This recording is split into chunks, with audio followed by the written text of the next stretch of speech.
Reflexiones sobre la cuaresma que vamos a hacer. Vamos a comenzar con una oración en el nombre del Padre, del Hijo y del Espíritu Santo. Amén. Te damos gracias, Señor, porque nos permite reunirnos en esta noche. Te pedimos por cada uno de nosotros. Te pedimos para que nos ilumines y nos ayudes continuamente en nuestra vida y que este tiempo de cuaresma sea un tiempo de encuentro contigo. Te lo pedimos a ti que vives y reinas por los siglos de los siglos. Amén. En el nombre del Padre, del Hijo y del Espíritu Santo. Amén. Tomen asiento, por favor.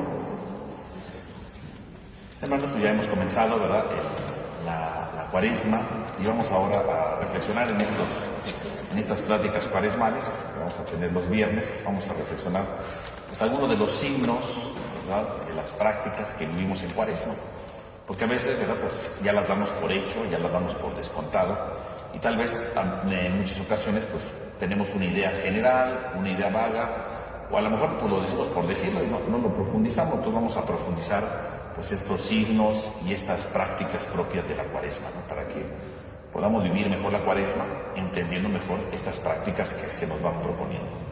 Por lo tanto, vamos a comenzar hoy, ¿verdad?, en esta primera charla sobre la cuaresma. Vamos a comenzar hablando de un signo muy importante que es muy popular, ¿verdad?, pero que a veces no lo alcanzamos a entender bien, ¿no? Y es precisamente el signo de la ceniza. ¿Qué es la ceniza, no? El miércoles de ceniza comienza, ¿no?, con este signo de colocarnos ceniza en la frente, pero ¿qué significa la ceniza, no? ¿Para qué se coloca la ceniza? ¿Cuál es ese sentido, verdad, profundo, no? Y si bien a veces pues se da una explicación sencilla, ¿no?, pero vamos a tratar de entenderlo, ¿verdad?, en general, porque entendiendo bien qué es la ceniza podremos entonces profundizar esto y podemos entender mejor nuestro compromiso de cuaresma, ¿no? Porque no solamente es entenderlo, sino cómo esto repercute en nuestra vida, ¿no?, cómo esto nos ayuda continuamente a nosotros. La palabra ceniza, ¿verdad?, como la tenemos hoy, ¿no?, viene de una palabra en latino, cinis, que quiere decir, sí, ceniza, pero viene también de algo que es incinerado, ¿no?, de algo que es quemado, ¿no? Eso significa cinis, ¿no?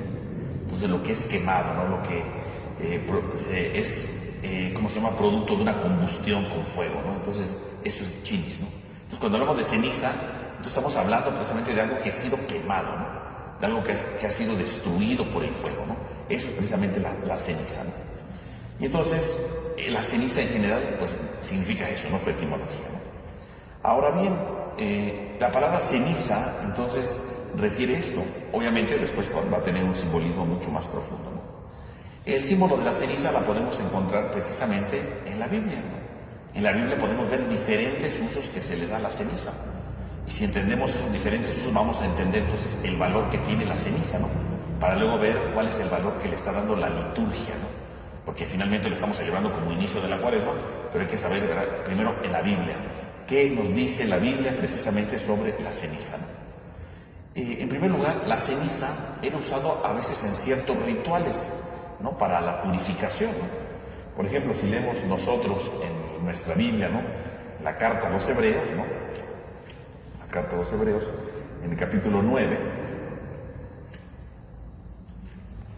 carta a los Hebreos, capítulo 9, versículo del 13 al 14, ¿verdad?, dice ahí, dice: si la sangre de machos cabríos y de toros y la ceniza de una becerra santifican con su aspersión a los contaminados en orden a la purificación de la carne, cuánto más la sangre de Cristo, que es Espíritu eterno, se ofreció a sí mismo sin tacha a Dios, ha de purificar nuestras obras que están muertas y nuestra conciencia para rendirle un verdadero culto a Dios. Fíjense, aquí está hablando de un sacrificio. La sangre de machos cabríos y de toros, junto con la ceniza de una becerra, santifican su aspersión a los contaminados. Existió un sacrificio efectivamente en el Antiguo Testamento, ¿no?, en la que se soltaba la sangre, ¿no?, de los machos cabríos y le ponían la ceniza de otro animal, ¿verdad?, de una becerra, dice aquí, ¿verdad?, que había sido ya incinerada.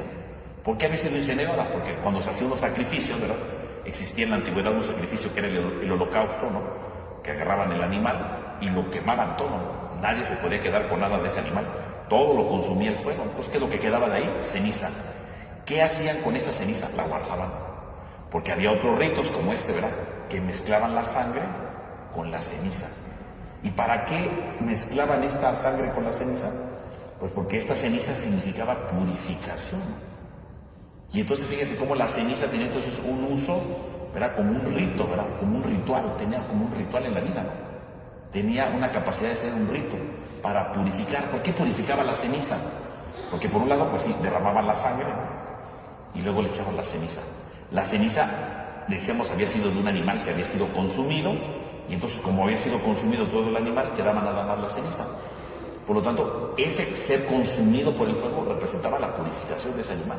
Significaba que ese animal era como si se lo hubiera comido Dios, ¿no? Porque nadie se lo comió más que el fuego, y entonces representa a Dios. Entonces nada más quedó la ceniza. Significa que esa ceniza es fruto de una purificación. Y entonces, al echarla con la sangre, esa sangre quedaba purificada. Entonces era un ritual para purificar a las personas. Entonces fíjense cómo la ceniza entonces tenía un sentido de rito, ¿no? Y servía precisamente para purificar.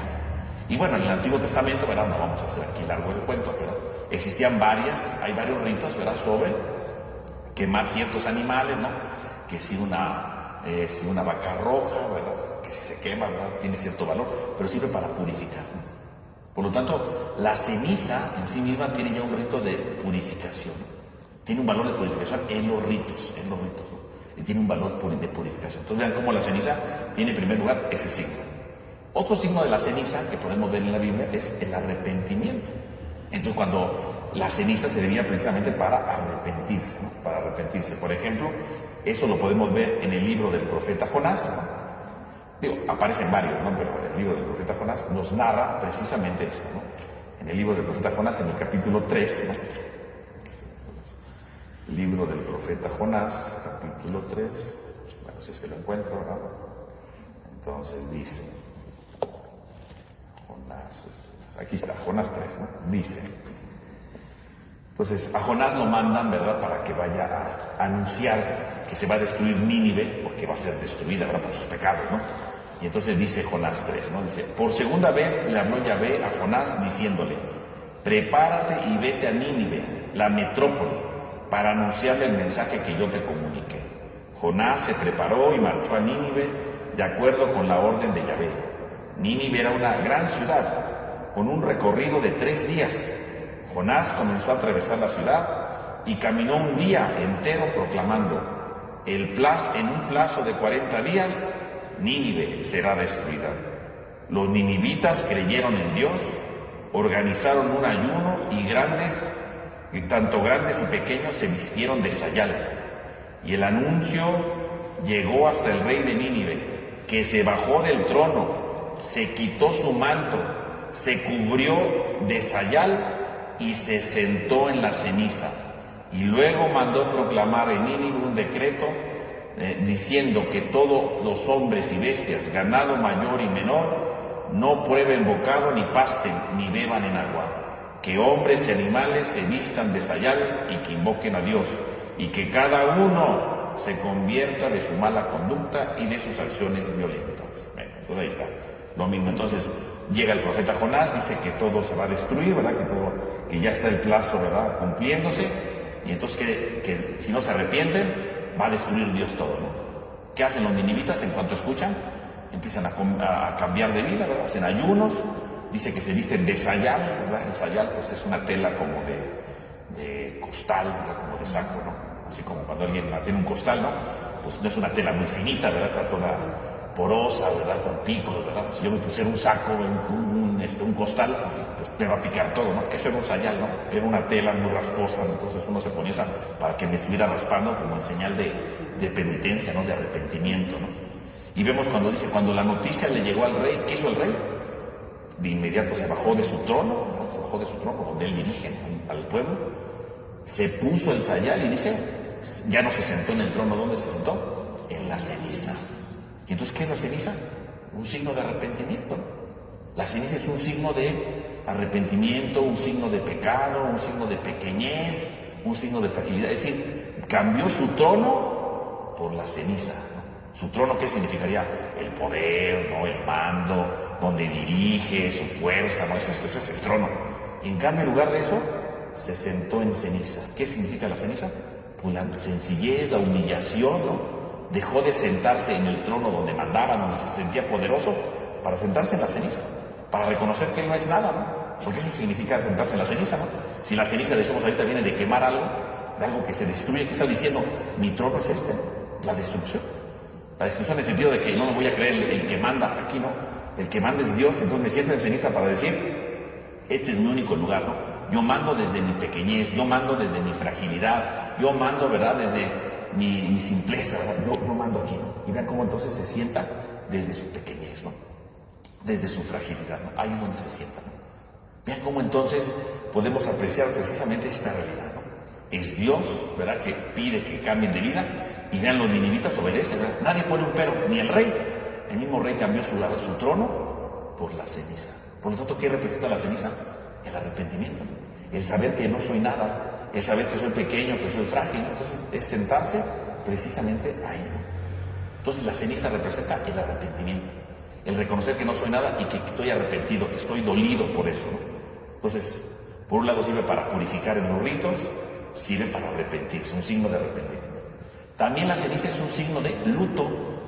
Cuando alguien moría, ¿verdad?, los judíos, ¿verdad?, en algunos lugares acostumbraban a echarse ceniza en señal de luto, ¿no? Pues cuando alguien se moría, ¿verdad?, podemos ver en diferentes textos, ¿no? Cuando alguien muere, ¿qué es lo que hacen? En primer lugar se quitaban los zapatos, ¿no? Se quedaban descalzos, ¿no? ¿Por qué caminaban descalzos? Porque estar descalzo es un signo de la esclavitud. Las personas libres en aquel tiempo, los libres, los que no eran esclavos, andaban con sus sandalias, ¿no? Una persona que era esclava no podía tener sandalias. Las sandalias es un signo de libertad. Por lo tanto, tenían que quitarse las sandalias, ¿no? Tenían que andar descalzos. ¿Por qué cuando alguien se moría se quitaban las sandalias? Pues se las quitaban para decir que tenían un gran dolor, porque estaban esclavizados a su pena, ¿no? Estaban esclavizados a su dolor, se quitaban eso. Se rasgaban la ropa, ¿no? Se rasgaban la ropa, toda la ropa. ¿Por qué se rasgaban la ropa? Porque la ropa, ¿verdad?, la vestidura representa la persona, ¿no? La muerte de alguien, ¿qué es lo que hace? Desgarra, rompe nuestra persona, ¿no? Rompe nuestro ser, rompe nuestra identidad, ¿no? Por eso se rompía la ropa, ¿no? Se despeinaban, ¿verdad? Se despeinaban todo, ¿no? ¿Por qué se despeinaban? Porque el estar despeinado, pues es un signo, ¿verdad?, de descuido, ¿no?, de dolor, ¿no? Pues se despeinaban y se echaban ceniza. ¿Y entonces por qué se echaban ceniza? Porque la ceniza, ¿verdad?, representa, sí, el polvo, la caducidad, ¿no? El dolor. Entonces echarse ceniza era un signo de dolor, ¿no? Así como mi ropa se rompe, ¿no? Así como me siento esclavizado a mi dolor, me echo la ceniza para decir, estoy lleno de dolor, estoy bañado en dolor. Así acostumbraban, ¿verdad?, muchos de los hebreos y luego de los judíos para cuando hacían sus duelos. No todos los hacían, pero unos eran más discretos, pero había gente que sí hacía eso, ¿no? Y se echaban la ceniza en señal de dolor, ¿no?, en señal de luto, ¿no? Y entonces van haciendo todo eso, ¿no? Y obviamente lloraban, ¿no? Y bueno, hacían todo esto, ¿no? Entonces, esto era algo que tenían que hacer, ¿no? Entonces, por ejemplo, en el libro de Esther, ¿no? En el libro de Esther nos narra precisamente, una idea general de esto, ¿no? Dice el libro de Esther, ¿no? Dice, y en cada provincia y en cada lugar donde el mandato del rey y su decreto llegaba, tenían los judíos que hacer luto y ayuno, lloro y lamentación, y tenían que ponerse el cilicio y la ceniza en la cama de todos. Entonces, aquí la reina Esther está diciendo, cuando llega el momento del dolor, ¿qué es lo que tienen que hacer? Echarse la ceniza, ¿no? En señal de luto, ¿no? Porque habían perdido todo lo que tenían, ¿no? Habían perdido todo lo que habían alcanzado. Entonces, el echarse la ceniza es un signo de luto, ¿no? Es una señal de dolor, ¿no? De consternación, ¿no? Dice el Salmo 102, ¿no? La ceniza la tengo en vez del pan y mezclo mi bebida con lágrimas. Entonces, fíjense, la ceniza se sustituye por el pan. O sea, cuando estoy de luto no como nada, ¿no? El pan es el alimento, ¿no? ¿Qué es lo que lo sustituye? La ceniza. Es el dolor, ¿no? Es el dolor. Por lo tanto, la ceniza es una señal de luto, ¿no? Es una señal de destrucción, ¿verdad? De dolor profundo. Esa es la ceniza. Hoy día pues no existe ese signo ya, pero eso es la ceniza, ¿no? La gente se llenaba de ceniza, ¿no? Como diciendo, estoy lleno de tristeza, ¿no? Estoy llena de dolor, ¿no? Por esto que estoy viviendo, ¿no? El profeta Jeremías, ¿verdad?, cuando anuncia, ¿verdad?, les dice que ya llegó la desgracia, ¿verdad?, porque viene la invasión del pueblo de Israel, les dice, revuélquense en ceniza y hagan duelo por el hijo único. Revuélquense, o sea, llénense de luto porque el pueblo de Israel fue destruido, ¿no? revuélcate en ceniza, o sea, llénate de dolor, de tu desgracia, porque el hijo único ha sido capturado. Entonces, la ceniza es un signo de luto. Entonces, fíjense, la ceniza tiene mucho significado, como purificación en los rituales, como un signo de arrepentimiento, como un signo de luto, ¿no? De dolor, de tristeza, eso puede significar. Y también la ceniza puede significar la pequeñez, puede ser una imagen de la pequeñez. La ceniza puede ser una imagen de la pequeñez. Dice el libro del Génesis, ¿no? 18:27, ¿no? Dice Génesis 18:27. Pero cuando Abraham se dirige hacia Dios, dice, ¿dónde está? Dice, replicó Abraham, mira, Señor, que soy atrevido de interpelar a mi Señor, yo que soy solo polvo y ceniza, ¿no? Aquí Abraham, ¿verdad?, es cuando está haciendo una oración por los de Sodoma, ¿no? Que dice Dios que va a destruir Sodoma, y dice, bueno, y si hubiera 50 justos, dice Dios, bueno, si hay 50, no destruyo, ¿no? Y le va bajando la tarifa, ¿no? Entonces, cuando Abraham está ahí negociando con Dios, ¿cuántos se pueden salvar? Entonces, en una de esas le dice, Señor, yo soy polvo y ceniza. Entonces ahí la palabra ceniza, ¿qué representa? La pequeñez, ¿no? La pequeñez delante de Dios, ¿no? Ahí no representa ni luto ni dolor. Ahí la ceniza representa la pequeñez, la fragilidad de la persona, ¿no? Eso es la ceniza, ¿no? Soy débil, soy frágil, Señor. Y bueno, pues perdóname, ¿verdad? Pero quiero dirigirte a la palabra, ¿no? ¿Qué tal si no encontramos algunos justos, ¿no? Pues él se reconoce pequeño, ¿no?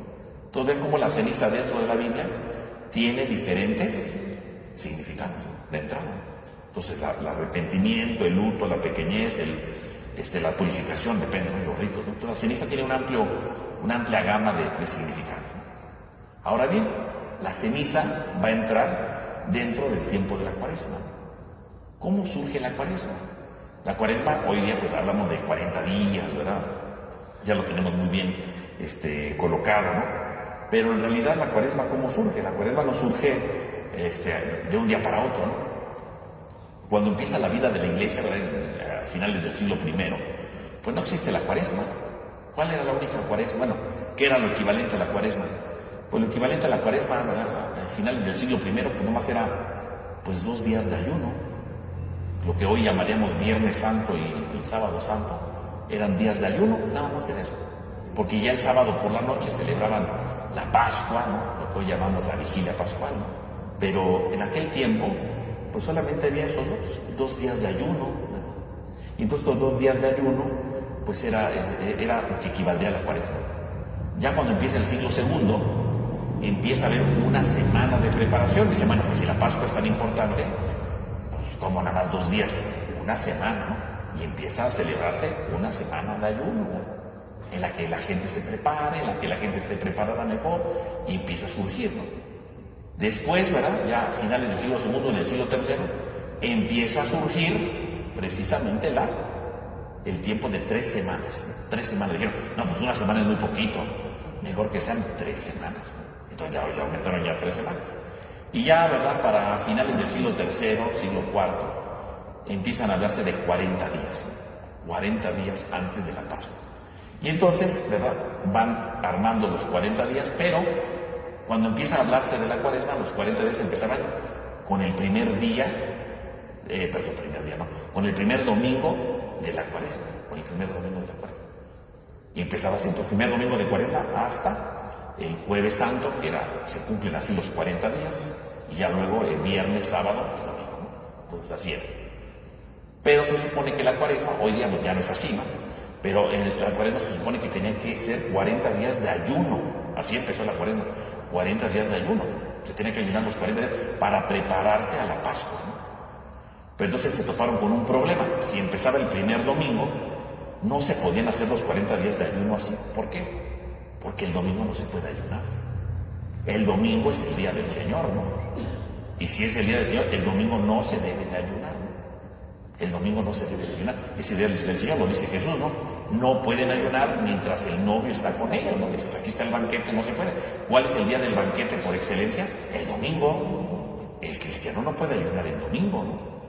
Entonces, como el cristiano no puede ayunar el domingo, entonces sí eran 40 días, pero no se pueden ayunar los 40 días. Entonces dijeron, no, pues tenemos entonces que alargar la Cuaresma. Y entonces contaron otros días y empezó el miércoles. Entonces vamos a empezar el miércoles antes del primer domingo, y así se ayunan 40 días. Los domingos no se ayunaron, pero todos los días de entre semana, ¿verdad?, sí se ayunan. Y luego, ¿verdad?, a finales del siglo IV empieza a surgir en algunos lugares, ¿verdad?, y luego ya se fue extendiendo a otros, se fue añadiendo el signo de la ceniza.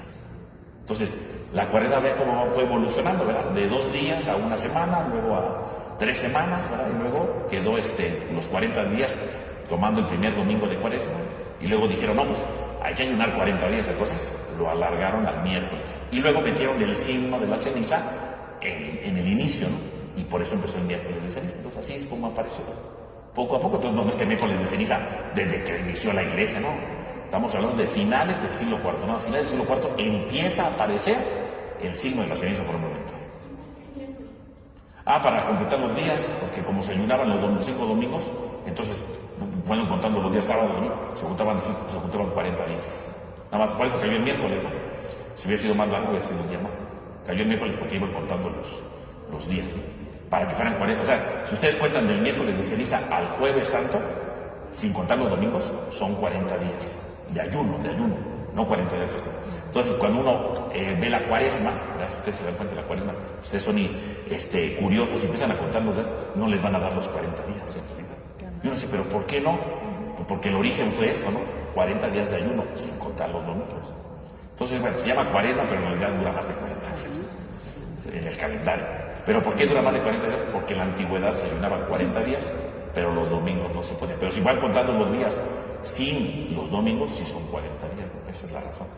Por eso se aparece así. Entonces, ahí es como surgió todo, ¿no? Y entonces empieza a aparecer precisamente el miércoles de ceniza, a partir de ahí, ¿no? Y empieza a surgir esa práctica en el finales del siglo IV, y poco a poco se va extendiendo en la iglesia. No vayan a creer que luego todas las iglesias, no. Poco a poco se fue extendiendo, ¿verdad?, esta práctica de la ceniza. Y ya después, ¿verdad?, en el siglo VII, empezaron algunas exageraciones, ¿verdad?, porque dijeron, no, pero es que 40 días no es suficiente, y entonces le aumentaron 50. Pero el miércoles de ceniza se quedaba, ese no lo movieron, ¿eh? Entonces le aumentaron 10 días más después de ceniza, ¿no? Bueno, antes de ceniza, perdón, ¿no? Y luego dijeron, 50 es muy poco, 60, ¿no? 60. Y luego hubo otro más que dijo, no, 60 es muy poco, 70 días, 70. Entonces eran 30 días, luego llegaba el miércoles de ceniza y luego ya la cuaresma, ¿no? Entonces la cuaresma, bueno, ya no se llamaba cuaresma, no era cincuentena, sesentena, septentena, o sea, era una cosa enorme, y así pasó, durante muchos siglos quedó así. Y entonces eran días antes de la ceniza, como preparación a la cuaresma, y ya luego era la cuaresma. Pero todos esos días eran de ayunos, ¿eh? O sea, no crean que era. Entonces, 70 días de ayuno, una cosa enorme, ¿no? Cuando viene ya en el siglo XX, ¿verdad?, se convoca el Concilio Vaticano II, ¿verdad? Entonces dicen, a ver, vamos a regresar al espíritu original de las cosas, ¿no? O sea, si se llama cuaresma, es por los 40 días, ¿no?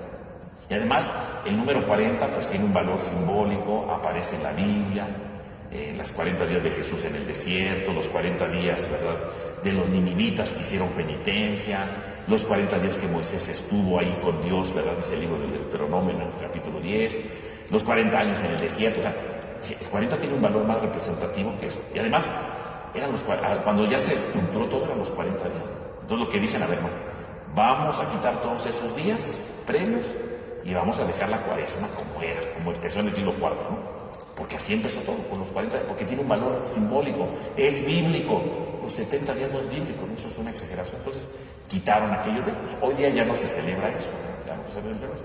Ya nada más quedó la cuaresma, ¿no?, como debe de ser, con su valor simbólico de la Biblia, ¿no? El 40 tiene un valor muy importante, entonces mejor le dejaron los 40, ¿no?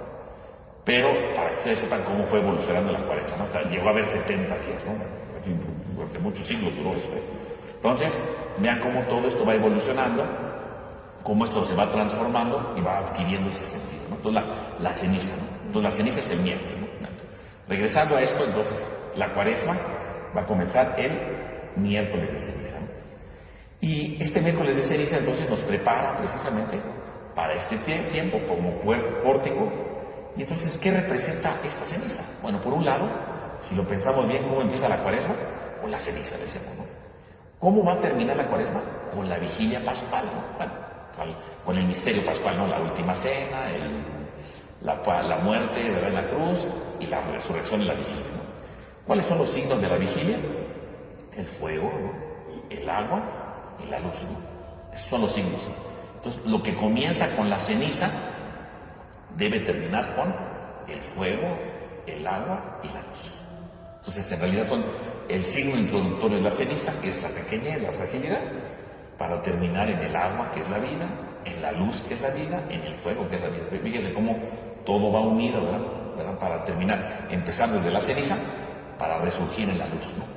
Y en el agua, en una vida nueva, ¿no? Hay todo un avance, ¿no? Toda una transformación, ¿no? Esa es una idea muy importante. Ahora, ¿qué significa o cómo debemos de entender la ceniza ahora en el tiempo de la Cuaresma? Si lo pensamos bien, bueno, pues la misma liturgia pues nos da una pista muy importante, ¿no? Nos da una pista, por un lado, por ejemplo, el día del miércoles de ceniza, tenemos, por ejemplo, la primera lectura del libro del profeta Joel, habla de la ceniza, ¿verdad? Todavía es tiempo, arrepiéntanse, ¿no? Y habla de la conversión, del arrepentimiento, todas las cenizas como un signo de arrepentimiento. Pero yo creo que lo que nos puede ayudar más todavía son las frases que se utilizan para la ceniza, para la ceniza. Hay dos fórmulas, ¿verdad? Cuando la gente se forma, se pone la ceniza, ¿qué es lo que se dice? Conviértete y cree en el Evangelio. Eso es uno. Y la otra fórmula, acuérdate que polvo eres y en polvo te convertirás. Y estas son las dos frases que tendrían que ser la clave para entender bien la ceniza. El problema es que a veces nosotros pues no sabemos pues qué significan esas frases, ¿verdad? A veces las confundimos o pues ya nos las aprendimos, pero ¿qué significan esas frases? Esas frases son la base para entender qué es la ceniza, por qué me pongo la ceniza, ¿no? Entonces, primero que nada, por ejemplo, acuérdate que polvo eres y en polvo te convertirás. ¿Qué significa eso? Cuando yo era niño, ¿verdad? Pues me habían explicado, ¿verdad? Me habían dicho, no, pues acuérdate que polvo eres y polvo te convertirás. Es cuando tú te mueras, te vas a hacer cenizas, ¿no? Y por eso te ponen la ceniza para que te acuerdes que algún día te vas a morir y vas a quedar hecho ceniza, ¿no? Eso es lo que a mí me explicaron cuando era niño, pero no es cierto, ¿verdad? No es cierto. Me lo explicaron, pero se equivocaron. Y hay gente que hoy todavía lo cree y no es cierto, eso no es. ¿Cuándo dice en la Biblia, acuérdate que polvo es y polvo te convertirás? Lo dice en el libro del Génesis, ¿no? En el capítulo 3, ¿no? En el versículo 19. En el contexto del pecado, ¿no? Cuando Dios, ¿verdad?, le dice que no coman del fruto y entonces comen del fruto y entonces viene Dios, ¿por qué comiste del fruto? Y empiezan con la mujer, ¿verdad? Pues por haber comido, ¿verdad? Empieza a decirle, ¿verdad? Pues vas a tener dolores de parto, vas a tener eso. Empieza Dios allá a sentenciar. Y luego ve al hombre, por haber escuchado la voz de tu mujer, ¿verdad? Trabajarás con el sudor de tu frente, ¿no? Y termina diciéndole Dios, porque polvo eres y en polvo te convertirás. Ahí es cuando le dice. ¿Pero por qué le dice Dios eso? Para entender eso hay que ver dónde empieza el tema del polvo. ¿Dónde empieza el tema del polvo? El tema del polvo empieza en el capítulo anterior. Si ustedes leen el capítulo del Génesis, ¿verdad? Génesis 2, versículo 7, ahí habla del polvo. Dice que Dios formó al hombre, ¿verdad? Que tomó al hombre del polvo de la tierra y lo modeló e insufló, ¿verdad? Sopló, ¿verdad? Sacó todo su aliento sobre ese polvo y el hombre fue un ser vivo. Entonces, para entender eso de polvo eres y en polvo te convertirás, hay que entender el inicio, ¿no? ¿Qué es el polvo? ¿Qué es el polvo? ¿Por qué Dios crea al hombre del polvo? Entonces, cuando Dios forma al hombre, ¿verdad? Entonces dice, ¿el hombre de qué está hecho? De polvo y de aliento, ¿no? Dos cosas, ¿no? ¿Qué es el polvo? El polvo pues se refiere a la fragilidad, ¿no? Se refiere al fracaso, ¿no? Se refiere a la debilidad del hombre. Eso es el polvo. Cuando dice que Dios formó al hombre del polvo, ¿qué está diciendo? El hombre es débil, ¿no? El hombre es débil, el hombre fracasa, el hombre tiene errores, el hombre tiene límites, el hombre se equivoca, el ser humano, ese es el hombre, polvo, eso somos nosotros, polvo. Pero no nada más somos polvo, tomó el polvo y luego insufló su aliento, ¿no? ¿Y qué es el aliento? El aliento es la fuerza de Dios, ¿no? Y entonces, quiere decir que si soy polvo, pero también tengo el aliento de Dios. ¿Y qué significa el aliento de Dios? El aliento de Dios es la grandeza del hombre, ¿no? La capacidad de triunfo, ¿no? La capacidad de logros, ¿verdad? La capacidad de levantarme, la capacidad de ser mejor, la capacidad de ser nuevo, ¿no? La capacidad de ser alguien distinto, ¿no? De levantarme de mis errores, de tener éxito, de tener logros. Ese es el espíritu, ¿no? El aliento, ¿no? Fíjense cómo entonces dice, era el polvo de la tierra, insufló su aliento y fue un ser viviente. ¿Cuándo se convierte en un ser viviente? cuando hay un equilibrio entre el polvo y el aliento de Dios. Y eso somos nosotros, si lo piensan bien, somos eso. Somos polvo porque a veces nos equivocamos, a veces la regamos, a veces nos enojamos, ¿verdad? Somos débiles, pero somos aliento. ¿Por qué? Porque tenemos grandes logros, nos podemos levantar a pesar de nuestros errores, podemos transformar nuestra vida, podemos mejorar muchos aspectos. Un equilibrio, eso somos nosotros. ¿Cuál es el problema del hombre? Cuando le da más valor a uno que a otro, ¿no? Hay gente que le da más valor al polvo, ¿no? Y es gente que toda la vida vive deprimida, toda la vida dice que su vida no vale la pena, toda la vida anda cabizbajo, anda deprimido, o yo qué sé, ¿verdad? Esa persona es polvo. Y no somos polvo, somos aliento, ¿no? Pero hay gente que le da más valor al aliento, ¿no? Y es la gente bien presumida, ¿verdad? Que, ay, yo soy lo último, yo soy lo mejor, ¿verdad? Si no fuera por mí, todos se morirían, ¿verdad? Gracias a que yo existo, ustedes viven. Bueno, entonces, son monstruos presumidísimos, ¿verdad? O sea, es una cosa terrible. Pero un ser viviente, según la Biblia, es un equilibrio entre el polvo y el aliento. Cuando le doy mucho peso al aliento, bueno, son monstruos presumidos. Cuando le doy mucho peso al polvo, pues son monstruos deprimidos, ¿verdad? Viven siempre tristes, pobrecillos, ¿no? Pero el ser viviente, dice, el ser humano tiene que ser un equilibrio entre los dos. Porque ni siempre va a ser lo máximo, ni siempre va a ser lo peor. Tiene que haber un equilibrio entre los dos. Eso somos. Entonces, fíjense, el libro del Génesis, cuando habla de la creación del hombre, no está diciendo cómo creó Dios al hombre. Lo que nos está diciendo es, ¿quién es el hombre? Porque a veces interpretamos ese texto, ¿verdad? De tomó el polvo, le insufló, y lo vemos nada más como, ay, Dios así creó al hombre. No, la Biblia no está diciendo cómo creó Dios al hombre, está diciendo quién es el hombre. Somos polvo y somos aliento, y tenemos que tener un equilibrio entre los dos. Ese es el hombre, ¿no? Y esa es la clave de todo, ¿no? Porque a veces luego, ¿verdad? Cuando uno pasa a la secundaria y a la prepa, no, Dios, ¿cómo va a crear eso un muñeco con el barro, que no sé qué? No, pues es que Dios no creó así al hombre, ¿no? La Biblia no está diciendo cómo, sino quién es el hombre, ¿no? Quiénes somos. Y somos polvo y somos aliento, ¿no? Y esto yo creo que es lo importante, ¿no? Un equilibrio entre las dos realidades. Esa es la clave de todo. Un equilibrio. Algo que se vaya equilibrando, que le vaya encontrando sentido, ¿no? A eso se refiere aquí precisamente esto, ¿no? Debe de haber un equilibrio, un equilibrio. Entonces, dicho esto, ahora vayamos a lo que decíamos. Acuérdate que polvo eres y en polvo te convertirás. ¿Qué está diciendo el texto? No está diciendo después del pecado. No le está diciendo que se va a hacer cenizas cuando se muera, no es eso. Porque si el polvo es la debilidad, lo que acabamos de explicar, ¿no? El fracaso, ¿qué es lo que le está diciendo el Señor? Dios, por haber comido del fruto vas a trabajar, la tierra te va a dar abrojos y espinas, ¿no? O sea, el dolor, ¿no? La esterilidad. Y acuérdate que polvo eres y en polvo te convertirás. O sea, si pecaste, ¿por qué pecaste? Porque eres polvo, o sea, porque eres frágil. Y si sigues en ese camino, en polvo te convertirás. Porque estás dejando de lado tu aliento, estás dejando de lado tu grandeza, estás dejando de lado tu fuerza. Eres polvo y en polvo te convertirás. Pues, ¿qué está diciéndole Dios ahí?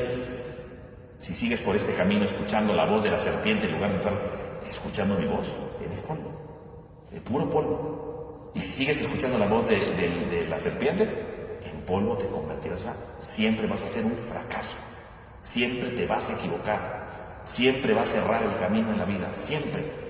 Acuérdate que polvo eres y en polvo te convertirás.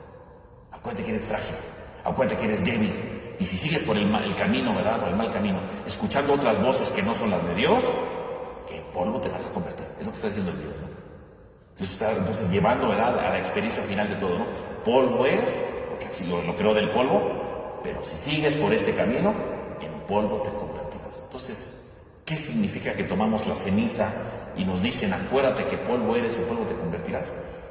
Acuérdate que eres pequeño, acuérdate que eres frágil, acuérdate que te equivocas, acuérdate que eres débil, acuérdate que fallas muchas veces. Y si no escuchas a Dios, vas a quedar fracasado. Y si no escuchas a Dios, vas a quedar debilitado. Y si escuchas, ¿verdad? Y si no escuchas a Dios, vas a quedar reducido a tu fracaso, ¿no? Entonces no nos referimos al polvo de cuando nos vayamos a morir, ¿no? Se refiere a qué? A nuestro fracaso. O sea, en el fondo el que toma ceniza, ¿qué está diciendo? Vengo a tomar ceniza porque reconozco que soy polvo. porque reconozco que soy débil, porque reconozco que muchas veces me equivoco, porque reconozco que muchas veces, ¿verdad? Voy por un camino que no debería, por un camino equivocado, reconozco que soy polvo, reconozco que soy frágil. Pero si vengo a tomar ceniza es porque quiero confiar en Dios. Y si no confío en Dios, en polvo me convertiré. ¿Por qué? Porque el pecado ¿dónde nos lleva?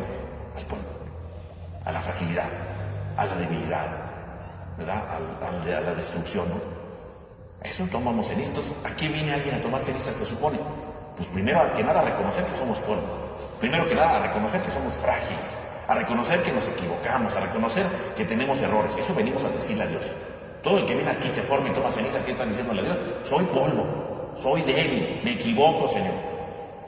Pero vengo aquí, ¿por qué? Porque quiero confiar en ti, ¿no? Pero si no confío en ti, en polvo me convertiré. Es decir, voy a seguir fracasando en la vida, ¿no? Si no escucho tu palabra, en polvo me convertiré. Si no hago un esfuerzo por cambiar mi vida, en polvo me convertiré. Si no hago un esfuerzo, ¿verdad?, por ayudar a otros, en polvo me convertiré. O sea, en el fondo, el que está viniendo a tomar ceniza, en el fondo, ¿a qué se supone que vino? A reconocer su debilidad, a reconocer que necesita la ayuda de Dios y a reconocer que si no va a escuchar a Dios, en polvo se va a convertir, va a seguir fracasando en la vida. Es que soy de lo peor, ¿verdad? Piense cualquier pecado. Vengo a tomar ceniza y mi polvo es, no sé, pues soy medio enojón, ¿no? Por ejemplo, soy muy enojón, me enojo de todo, grito de todo. Bueno, pues soy polvo soy. Necesito la ayuda de Dios, ¿verdad? Porque tengo que escuchar su palabra para ser más paciente, para gritar menos, ¿verdad? Porque si no, me voy a convertir en polvo, porque pues, si voy a seguir de enojón, gritándole a todo el mundo, peleándome, pues voy a terminar en polvo, porque al rato ya nadie me va a hablar, ¿no? Al rato ya nadie me va a soportar, al rato me van a ver y van a decir, Madre Santa, ahí viene este Señor, ¿verdad? Dios nos libre, ¿verdad? Entonces, pues, en polvo me voy a convertir, ¿no? O vengo y tomo ceniza porque soy infiel, por ejemplo, ¿verdad? Soy infiel, polvo, ¿verdad? Soy infiel, soy frágil, soy limitado, ¿no? Entonces me tomo la ceniza, soy polvo, soy infiel, pero vengo a escuchar la palabra para dejar de ser infiel, ¿no? Para ser fiel a mi esposo, a mi esposa, para estar más con ellos, ¿verdad? Para convivir más con ellos, para hablar más con ellos. Pero si no lo hago, en polvo me convertiré. Porque el infiel, al final de cuentas, puede destruir su matrimonio, puede destruir su familia. En polvo te convertirás. Y no porque Dios esté amenazando, ¿verdad? Ay, Dios me va a castigar. No. Si yo no cambio mi polvo, en polvo me convertiré. Si le sigo enfatizando, ¿verdad? Sigo reforzando mi polvo, en polvo me voy a convertir. Porque soy aliento, tengo que levantarme. Y a eso vengo a la ceniza, a levantarme. Pero si no, me voy a convertir en polvo. Y ese es el sentido de la ceniza. ¿A qué venimos a la ceniza entonces? Pues venimos precisamente a eso, a reconocer que somos pequeños, que somos pobres, pero que a pesar de eso queremos cambiar, ¿no? Que a pesar de eso queremos ser mejores, ¿no? Que a pesar de eso queremos transformar nuestra vida, ¿no? Eso es lo importante, ¿no? Eso es lo que queremos, ¿no? Fíjense cómo entonces la ceniza entonces no es simplemente tomarla por la buena suerte, ¿verdad? O yo qué sé, porque hay gente que viene, padre, ven a tomar la ceniza para que no me duela la muela, ¿no? Vaya al dentista, o sea, pues sí, no es para eso, ¿no? Padre, es que escucho ruidos en mi casa, ¿no? Pues mejor vea si no hay un gato o un animal ahí metido, pero pues, la ceniza no le va a ayudar a eso, ¿no? Padre, es que me ha ido mal en la vida, ¿no? Pues la ceniza no es ¿cómo se llama? Para que me vaya bien por la vida, no es un amuleto de buena suerte, ¿no? No, lo importante es precisamente que yo lo vea como un signo de arrepentimiento, ¿no? Un signo de perdón, de reconciliación, ¿no? Eso es lo importante de la Cuaresma, ¿no? Eso es lo fundamental, ¿no? Que yo reconozca mi fragilidad para levantarme, que yo reconozca mi fragilidad para que no me sienta derrotado y entonces me siga transformando. Entonces, primera frase. La segunda, ¿cuál es la segunda? Conviértete y cree en el Evangelio, ¿no? La siguiente, ¿no? Conviértete y cree en el Evangelio. Y entonces ahí va más, ¿no? ¿Qué significa eso? Estas palabras, ¿de dónde las tomamos? Pues del Evangelio de San Marcos, ¿no? Marcos 1.15, ¿no? Marcos 1.15, ahí dice, ¿no? Jesús empieza, ¿verdad? Regresa del desierto y dice, el tiempo se ha cumplido, el reino de Dios se ha hecho cercano, conviértanse y crean en el Evangelio. Y entonces Jesús está anunciando esto. Estas, de hecho, son las primeras palabras de Jesús en el Evangelio de Marcos, ¿no? Entonces, ya llegó el tiempo, ya llegó el reino. ¿Qué nos toca a nosotros si ya llegó el reino? ¿Qué nos toca a nosotros? Convertirnos y creer en el Evangelio. Entonces, ¿qué significa convertirse, no? La palabra conversión, pues a veces, ¿verdad? Nosotros lo vemos como, pues solamente como un mero cambio de vida, pero no es solamente eso, ¿no? Porque convertirse, ¿verdad? Convertirse es algo mucho más profundo, ¿no? Convertirse es un cambio no de vida, es un cambio de mentalidad, ¿no? Es de la mente, ¿no? La palabra conversión, digo, en español no suena, ¿no? Pero la palabra con la que aparece en el Evangelio, ¿no? De Marcos, que está en griego, ¿no? Metanoia, meta, quiere decir más allá, ¿no? Metano, quiere decir más allá. Y noia viene de nous, mente, ¿no? Entonces, metanoia significa ir más allá de nuestra mente, ¿no? Más allá de nuestra mentalidad. Entonces, la conversión no es un cambio de vida, la conversión es un cambio de mentalidad, es un cambio de perspectiva, de conocer cosas, ¿no? Esa es la metanoia, ¿no? Un cambio de vida, un cambio de conocer cosas, ¿no?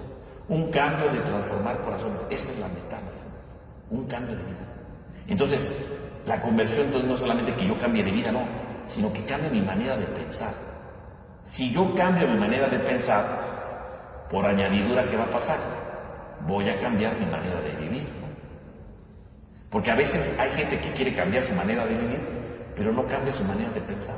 Entonces, por un tiempo, pues sí cambia, ¿no? Pero pues al rato, como su mente sigue siendo la misma, sigue teniendo los mismos criterios, sigue pensando las mismas cosas, pues su vida vuelve a regresar a lo mismo, ¿no? Es como cuando alguien me dice, voy a dejar de tomar, ¿no? Ah, bueno, pues qué bueno, ¿no? Va a cambiar de vida, ya no va a tomar. Sí, pero el problema no es que deje de tomar. Entonces, por ejemplo, deja de tomar, pero todos los días está pensando, ay, vine a jurar, ¿verdad? Vengo a jurar 6 meses sin tomar. Ah, muy bien. Pero durante esos 6 meses, no es que simplemente diga no tomo y ya. Durante esos 6 meses se vive arrepintiendo porque vino a hacer el juramento. Dice, ay, ¿para qué juré por 6 meses? Hubiera sido 5, ¿no? Hasta así, ¿no? Bueno, su mente no ha cambiado, ¿no? Sí, cierto, no está tomando, pero ¿de qué sirve si está pensando que eso?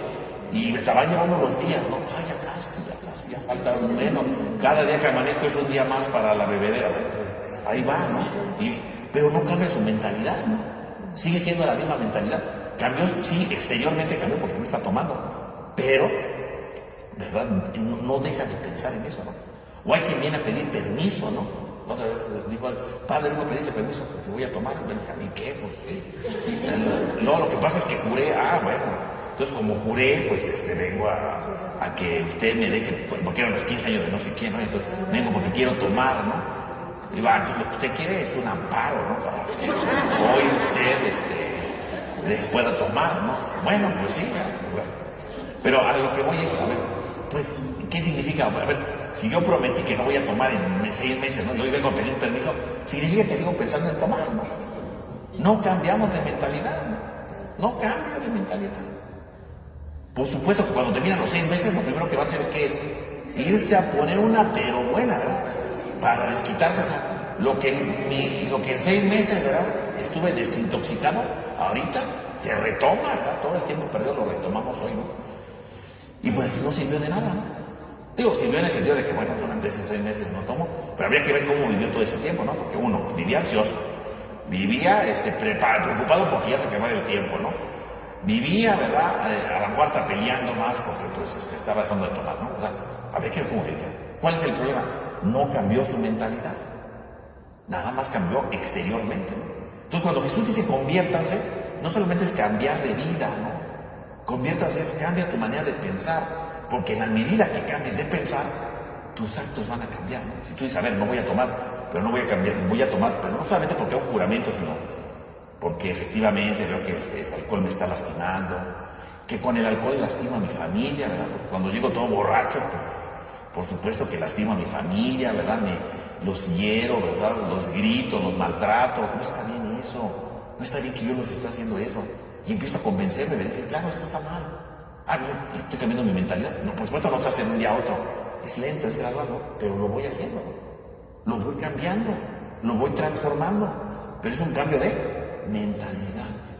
¿Qué es lo que está diciendo Jesús? Conviértanse, o sea, cambien de mentalidad, cambien su forma de ver la vida. Eso es lo que tiene que hacer, ¿no? ¿Quieres que el reino llegue a tu vida? Cambia tu forma de vivir, no solo de vivir, sino de pensar. Y cuando tú cambias tu forma de pensar, vas a cambiar tu forma de vivir, tu forma de actuar. Porque ya no lo vas a hacer solamente porque te ves obligado, sino porque ya estás convencido de lo que estás haciendo, ¿no? Esa es la conversión, ¿no? Y es lo que pide la Cuaresma. ¿Qué pide la Cuaresma? Que nos convirtamos, que cambiemos nuestra manera de pensar las cosas y podamos entender las cosas de una manera distinta, ¿no? Cuando yo pienso las cosas de manera distinta, por supuesto que vivo de manera diferente. Y ya no voy a volver a caer en el pecado. ¿Por qué? Porque ya mi manera de pensar es diferente, ¿no? Cuando, por ejemplo, una persona de verdad deja de tomar, ¿por qué deja de tomar? Porque ya no se le antoja, ¿no? Porque ya cambió su manera de pensar, ¿no? Digo, a ver, esto está mal, esto es terrible, ¿verdad? Y obviamente se convence y dice, ya no lo voy a hacer, ¿no? Ya está convencido. Claro, puede volver a caer, yo no digo que no, ¿verdad? Porque por alguna circunstancia, ¿verdad? Pero en general ya no anda pensando en beber.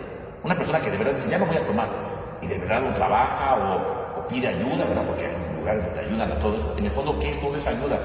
Es precisamente no el reprimirse, ¿no? Porque eso no sirve para nada, ¿no? Se va cambiando su modo de pensar y transforma todo, ¿no? Digo, ahí te puse el ejemplo del alcohol, que ahora es más sencillo, pero va aplicado a lo mismo, ¿no? A ver, ya voy a dejar de hacer esto, ya voy a dejar de hacer aquello, o sea, pero es cambiar mi manera de pensar, ¿no? A ver, estoy dañando, estoy lastimando, estoy hiriendo, no estoy ayudando, estoy perjudicando, y empiezo a caer en la cuenta de todo eso. Llega un día que digo, ya no lo voy a hacer, pues ya no lo hago, no porque no lo quiera hacer, nada más porque me veo obligado, sino porque estoy convencido de que ese no es el camino, ¿no? Esa es la conversión. Y eso es lo que estamos diciendo. Entonces, conviértanse. Y luego dice, y crean en el Evangelio, dice Jesús, ¿no? Crean en el Evangelio. ¿Y qué es creer en el Evangelio? Entonces, dice Jesús, creer. Y cuando decimos creer en el Evangelio, la palabra creer, ¿verdad? Es una palabra muy importante, ¿no? Que a lo mejor hoy pues, la usamos de manera muy distinta, ¿no? Pero cuando Jesús usa ahí en el Evangelio de Marcos aparece la palabra creer en el Evangelio. La palabra creer es una palabra que es pistis, ¿no?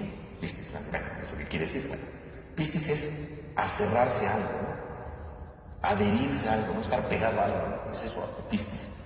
Así como, por ejemplo, ¿verdad? Cuando un barco se hunde, ¿verdad? Yo voy en el barco, ¿verdad? Se hunde, pues uno pues, ahí anda flotando, ¿verdad? Y si en medio de toda esta desgracia, ¿verdad? Del barco que se está hundiendo, ¿verdad? Yo encontrar una tabla que está ahí, ¿qué haría con esa tabla? Pues la agarraría, ¿no? Y no la agarraría ahí de, bueno, pues voy a ver qué pasa. No. Yo digo, aquí me puedo ahogar y de repente en una tabla, pues yo la agarro y la agarro fuerte, ¿verdad? Nada de que, pues ahí medio ligerito, un flotador, ¿no? Voy a hacer unos buzos. No. Yo me agarro fuerte, ¿no? Y si me agarro de la tabla, pues no la suelto, ¿no?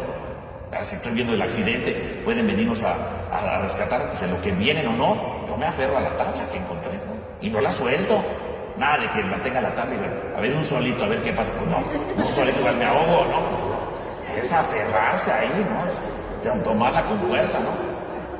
Ese acto de aferrarse, de unirse a la tabla, ¿verdad? Para no ahogarse, eso se dice pistis, que es la palabra que traduce como creer. Creer. Entonces, ¿qué es creer? Creer es aferrarse a Dios, eso es creer. Aferrarme a Dios. Creer que Dios es el que me salva, ¿no? Creer que aferrarme a Dios y decir, Él es el que me salva, el que no permite que me ahogue, el que no permite que me hunda, es ese. Y obviamente para aferrarse, ¿qué necesitamos? Dedicarnos totalmente a agarrarlo. Pero no podemos hacerlo con equipaje, ¿no? Porque si yo dijera, tengo la tabla y digo, pues de una vez, ya que agarré la tabla, voy a agarrar mis maletas, voy a agarrar esto, ¿qué va a pasar? Pues la tabla no va a aguantar, y me voy a hundir con todo. Entonces, ¿tú quieres aferrarte a la tabla que es Dios? No quieres soltarte, pero tampoco puedes ir ni con tus prejuicios, ni con tus enojos, ¿verdad? Ni con cantidad de cosas que vamos cargando en la vida. Libérate de todo y aférrate a Jesús. Esa es la fe, ¿no? Eso es creer en el Evangelio. Aférrate al Evangelio, o sea, aférrate a la propuesta de Jesús sin prejuicios, sin ideas secundarias, sin ideas superficiales. Aférrate al proyecto de Jesús y encuentres el sentido de tu vida. Esa es la fe. Eso es creer en el Evangelio. Eso es lo que le da sentido al Evangelio. Y entonces sí, cuando tú te aferras al Evangelio, sales a flote en la vida. Entonces fíjense, conviértanse y crean en el Evangelio. Ya llegó el reino de Dios, dice el Evangelio de Marcos. ¿Qué te toca a ti? Dios ya llegó. Convierte, cambia tu manera de pensar y aférrate al Evangelio. Únete al Evangelio. Fíjense qué extraordinario, ¿no? Y entonces, esa es la frase que decimos el miércoles de ceniza. Y esa frase nos ayuda mucho. Entonces, ¿quién es el que toma ceniza? El que viene y toma ceniza lo hace precisamente ¿por qué? Porque quiere convertirse y quiere creer en el Evangelio. Entonces yo, ¿por qué me formo aquí? Me pongo ceniza para empezar la cuaresma. Porque esta cuaresma tengo que hacer un propósito de cambiar mi mentalidad. Quiero cambiar mi manera de pensar, ¿no? Es que tengo un montón de pecados. Bueno, pues voy a cambiar mi mentalidad, por lo menos de un pecado, ¿no? Voy a empezar a trabajar un pecado, pero no solamente dejar de hacerlo, sino cambiar mi manera de entender la vida, cambiar mi manera de comprender las cosas, para poder hacerlas de una mejor manera, ¿no? Para poder hacerlas de una mejor forma. Y entonces comprender las cosas desde una nueva perspectiva, y entonces me voy convirtiendo, voy cambiando mi mentalidad. ¿A qué tomo ceniza, Señor? Ayúdame para cambiar, ayúdame para transformar mi vida, ayúdame para cambiar mi mente y mis actos sean distintos. A eso venimos a la ceniza. Y creer en el Evangelio. Señor, ayúdame a aferrarme a ti. Porque habría que pensar, todos los que venimos a tomar ceniza ese día, ¿a qué estamos aferrados, no? ¿Estamos aferrados al Evangelio? Hay gente que no está aferrada al Evangelio, está aferrada a sus odios, está aferrada a sus envidias, está aferrada, ¿verdad?, a sus corajes, está aferrada a un montón de cosas, pero no en el Evangelio. El que toma ceniza viene a decir, creo en el Evangelio, o sea, ven, Señor, ayúdame a adherirme, ¿no? Ayúdame a aferrarme, ayúdame a hacerme cercano a tu Evangelio, a tu palabra, a tu mensaje. Que sea tu mensaje el que guíe mis pensamientos, que sea tu mensaje el que guíe mis pasos por la vida, que sea tu mensaje el que me vaya acompañando siempre. Conviértete y cree en el Evangelio. Fíjese cómo entonces el texto, este texto del Evangelio de Marcos, ilumina lo que es la ceniza. Entonces, ¿a qué venimos a tomar ceniza? Venimos entonces a reconocer que somos polvo, ¿no? Y que si no escuchamos la palabra de Jesús, vamos a quedar en polvo, un fracaso. Porque estamos echando a perder nuestra vida. O bien venimos a tomar ceniza para decirle, Señor, ayúdame a convertirme, a cambiar mi manera de pensar y a aferrarme a tu Evangelio, a aferrarme a tu propuesta de vida y no a las propuestas que yo quiero, sino realmente la propuesta que tú quieres para mí y para los míos, ¿no? Eso es lo importante, ¿no? Ese es, ¿cómo se llama? El mensaje de la ceniza, ¿no? Fíjese cómo entonces la ceniza entonces no solamente es entonces venir por la buena suerte, por la práctica, no, la ceniza es algo mucho más profundo, ¿no? Que nos debe de invitar a eso, ¿no? Que nos debe invitar a reconocer nuestra vida, nuestra fragilidad y nuestro cambio de mentalidad y sobre todo adhiriéndonos, uniéndonos al proyecto del Evangelio. Esa es la propuesta, ¿no? Entonces la ceniza tiene un significado mucho mayor, ¿no? Y ese tendría que ser el sentido de todo, ¿no? Por lo tanto, bueno, pues esta es la invitación, ¿verdad?, que se nos da cuando comienza la cuaresma. Ese es el punto de partida, ¿no? Reconozco mi fragilidad, reconozco mi polvo, pero reconozco que necesito de Jesús para cambiar mi mentalidad y creerla, adherirme a su Evangelio. Esa es la propuesta, ¿no? Y es lo que estamos invitados cada uno de nosotros, ¿no? Ese es lo fundamental, ¿no? Obviamente estamos en la cuaresma, pues no nada más es que así empezó la cuaresma, pero es todo el camino de la cuaresma, ¿no? Tenemos que seguir evaluando. Y yo sí estoy convirtiéndome, o sea, sí estoy cambiando mi mentalidad. Yo sí estoy creyendo, o sea, estoy adhiriéndome, ¿verdad?, uniéndome cada vez más al Evangelio. Yo sí estoy reconociendo mi polvo y quiero levantarme de ese polvo o sigo en el polvo, ¿no?